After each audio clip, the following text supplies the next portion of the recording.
Le chemin du Christ ne passe pas par l'exercice du pouvoir en termes mondains. Nous devons nous laisser transformer par Dieu et nous convertir dans notre vie. C'est ce qu'a dit Benoît XVI mercredi matin dans sa catéchèse consacrée à l'explication du sens de la semaine de prière pour l'unité des chrétiens qui se déroule du 18 au 25 janvier. Le thème cette année, nous serons tous transformés par la victoire de notre Seigneur Jésus-Christ, tiré de la première épître aux Corinthiens. Le pape a rappelé que ce thème de prière et de réflexion a été préparé par un groupe mixte composé de représentants de l'Église catholique et du Conseil œcuménique polonais. L'expérience de l'histoire polonaise a suggéré la réflexion sur la victoire et la défaite entendue dans le sens chrétien. Dans le sillage du Conseil et du mouvement œcuménique mondial, a encore observé le pape, nous savons que la prière pour l'unité ne se limite pas à cette semaine. L'écuménisme doit devenir une part intégrante de la vie de prière de tous les chrétiens, en tout lieu et en tout temps, surtout quand les personnes de traditions différentes se rencontrent et travaillent ensemble pour la victoire en Christ sur tout ce qui est péché, mal, injustice, violation de la dignité humaine. Seul Dieu, a conclu Benoît XVI, peut nous sauver des conséquences négatives de nos divisions.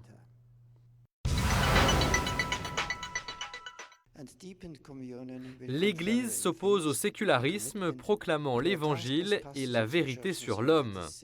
Elle respecte la séparation légitime avec l'État, mais ne peut pas garder le silence sur les défis éthiques et sur la déchristianisation. C'est ce qu'a dit Benoît XVI dans son discours devant un groupe d'évêques des États-Unis, reçus à la fin de leur visite ad limina. L'Évangile, avec la vérité immuable sur l'homme, offre un chemin vers la connaissance et le bonheur humain. Et quand une culture veut fermer les portes à la transcendance, elle conduit à l'appauvrissement. Le message de l'Église, fondé sur le respect du droit naturel, est un moyen de libération et non de contrainte. Par ailleurs, Benoît XVI a noté qu'aux États-Unis, on a besoin d'avoir un laïcat solide et bien formé, capable de témoigner des valeurs évangéliques dans la société. Les questions éthiques doivent unir les chrétiens pour proclamer les vérités de l'Évangile. Les chrétiens savent que l'Esprit rend possible une vie de témoignage efficace. C'est ce qu'a réaffirmé le pape en recevant une délégation de la Finlande présente à Rome, comme chaque année pour un pèlerinage œcuménique dans le cadre de la fête de Saint-Henri, patron du pays. La réalisation de l'unité des chrétiens, a souligné le pape, requiert patience et confiance, sachant qu'elle provient de la volonté de Dieu. L'attente dans la prière et dans le témoignage nous transforme et nous prépare à l'unité. Une solide formation culturelle, le sens de l'histoire et le sens de la tradition de l'Église doivent animer les prêtres du futur. C'est ce qu'a dit Benoît XVI dans son discours aux étudiants et aux professeurs du collège Capranica de Rome, fondé il y a 555 années. La formation au sacerdoce exige intégrité, accomplissement, ascèse, constance et fidélité héroïque. Dans son chemin vers la sainteté, avec l'aide de Dieu, le prêtre choisit de faire fructifier son intelligence, son engagement, une vraie et solide culture personnelle, fruit d'études approfondies et permanentes. Préparez-vous à être proche de chaque personne que vous rencontrez, sans permettre qu'une culture fasse barrière à la parole de vie dont vous êtes les porteurs, y compris dans votre mode de vie. À l'occasion de l'approbation par le Saint-Siège des célébrations qui marquent l'itinéraire d'initiation chrétienne du chemin néocatéchuménal, Benoît XVI a accordé une audience aujourd'hui à 7000 membres du mouvement. Le pape a souligné que dans l'action liturgique de l'Église, il y a la présence active du Christ ressuscité qui rend vrai et présente aujourd'hui sa vie et son action dans l'histoire. Le néocatéchuménat tend à redécouvrir l'Eucharistie et à se rapprocher de la vie sacramentelle pour percevoir la grâce qu'il y a d'être inscrit dans le mystère salvifique de l'Église à travers la vie de la communauté ecclésiale et paroissiale dont vous ne devez pas être séparés. Le pape a également envoyé 17 nouvelles missions, 12 en Europe, 4 en Amérique et 1 en Afrique. Cette approbation qui intervient après 15 ans d'études conclut le parcours de reconnaissance du chemin néocatéchuménal. En 2008, le Saint-Siège approuvait la version définitive des statuts et en 2011, le directoire catéchétique.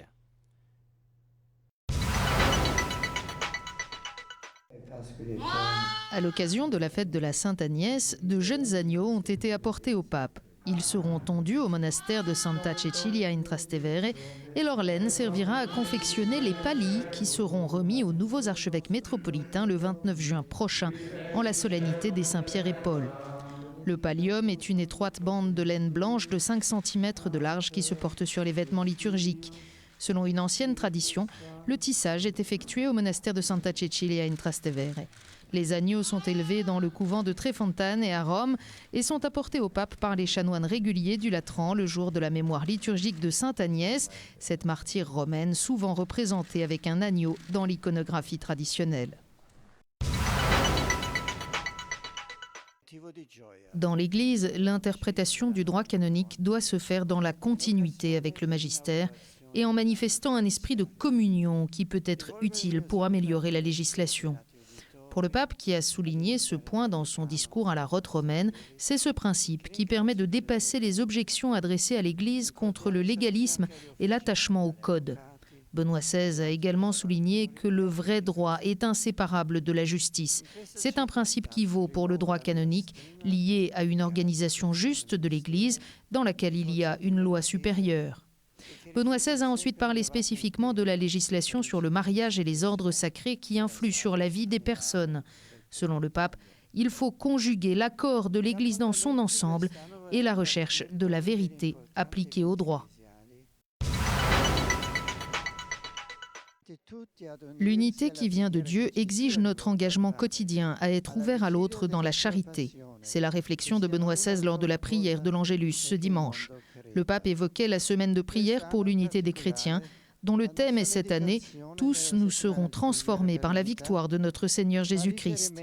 Benoît XVI a précisé que cette année, la semaine a été préparée par la Pologne, qui a une longue histoire de lutte courageuse contre diverses adversités et a montré à maintes reprises une grande détermination animée par la foi. Tout au long des siècles, a-t-il expliqué, les chrétiens polonais ont naturellement intégré une dimension spirituelle dans leur désir de liberté.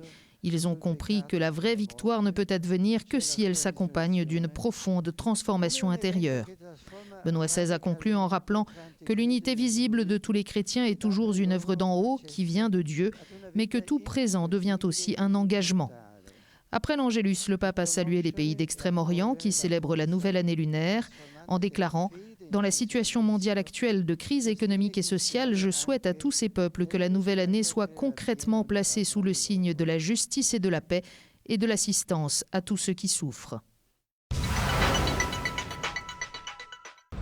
Ce mercredi s'achèvera la traditionnelle semaine de prière pour l'unité des chrétiens. Chaque année à Rome, cette semaine est clôturée par la célébration des vêpres dans la basilique de Saint-Paul-hors-les-Murs au sud de la ville. Présidée par le pape, ces vêpres que vous pourrez suivre sur KTO voient la participation de représentants des différentes confessions chrétiennes. Cette année, exceptionnellement, ces vêpres seront suivies de l'inauguration dans la basilique d'une exposition consacrée au Concile Vatican II. Pourquoi une telle exposition à Saint-Paul-hors-les-Murs? Eh bien, parce que c'est en ce lieu même que le 25 janvier 1959, Jean XXIII annonçait officiellement sa décision de convoquer un concile. En signe d'unité, les autorités anglicanes, luthériennes et orthodoxes ont fourni quelques-unes des pièces de cette exposition qui restera ouverte jusqu'à la fin de l'année de la foi en novembre 2013.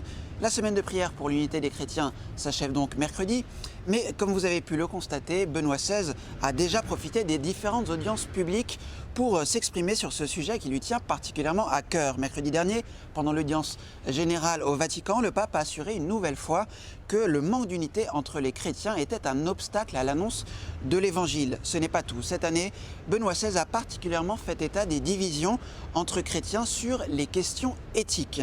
Ces divisions, a précisé le chef de l'Église catholique, suscitent confusion et méfiance en affaiblissant notre capacité à transmettre la parole du Christ.